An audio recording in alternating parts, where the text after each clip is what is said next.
ലോകമെമ്പാടും പ്രേക്ഷകരും ആരാധകരുമുള്ള discovery channel വിൽപ്പനയ്ക്ക്.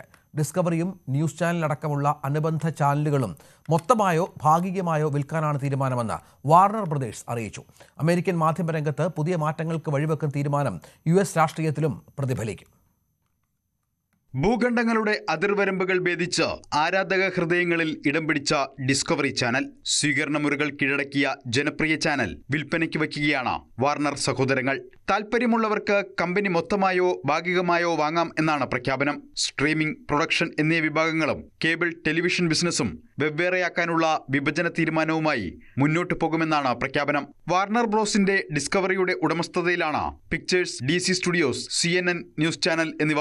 ഏതൊരു ഇടപാടിനും ഫെഡറൽ റെഗുലേറ്റർമാരുടെ അംഗീകാരം ആവശ്യമായതിനാൽ US പ്രസിഡന്റ് ഡൊണാൾഡ് ട്രംപിന്റെ ഇടപെടൽ ഇതിലുമുണ്ടാകും. ട്രംപ് ഈ അവസരം മുതലെടുക്കുമോ എന്ന് ആശങ്കപ്പെടുന്ന രാഷ്ട്രീയക്കാരുമുണ്ട്.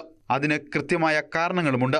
നേരത്തെ പാരമൗണ്ട് ഗ്ലോബലും സ്കൈഡാൻസ് മീഡിയയും $8.4 ബില്യൺ ലേലം പൂർത്തിയാക്കിയപ്പോൾ തലപ്പത്ത് ട്രംപ് അനുകൂലിയായ ബാരി വെയ്സിനെയാണ് പ്രതിഷ്ഠിച്ചത്. ടെലിവിഷൻ മാധ്യമത്തിൽ പ്രവർത്തന പരിചയമില്ലാത്ത വെയ്സിനെ CBS ന്യൂസിന്റെ തലപ്പത്ത് നിയമിച്ചതിനെതിരെ വിമർശനങ്ങൾ ഉയർന്നിരുന്നു. ഡിസ്കവറിയുടെയും അനുബന്ധ ചാനലുകളുടെയും തലപ്പത്ത് ഡൊണാൾഡ് ട്രംപ് അനുകൂലികൾ വരുമോ എന്നാണ് ആകാംക്ഷ. ട്രംപിനോട് അടുപ്പം പുലർത്തുന്ന പാരമൗണ്ട് സ്കൈഡാൻസ് ഉടമകളായ എലിസൺ കുടുംബം ഡിസ്കവറിയും അനുബന്ധ ചാനലുകളും വാങ്ങാൻ താൽപ്പര്യം അറിയിച്ചെന്നാണ് റിപ്പോർട്ടുകൾ. അങ്ങനെ സംഭവിച്ചാൽ CNN, CBS ന്യൂസ് ചാനലുകൾ അടക്കം 6 പ്രധാന നെറ്റ്വർക്കുകൾ ട്രംപിനോട് അടുത്തു നിൽക്കുന്ന ഒരുടമയ്ക്ക് കീഴിലാകും. ട്രംപിന്റെ ഭരണപരിഷ്കാരങ്ങളെയും തീവ്ര വലതു നയങ്ങളെയും ശക്തമായ ഭാഷയിൽ വിമർശിക്കുന്ന CNN ഉടമസ്ഥാവകാശം മാറുമ്പോൾ ട്രംപിനോടുള്ള സമീപനവും മാറ്റുമോ? News desk, News 18.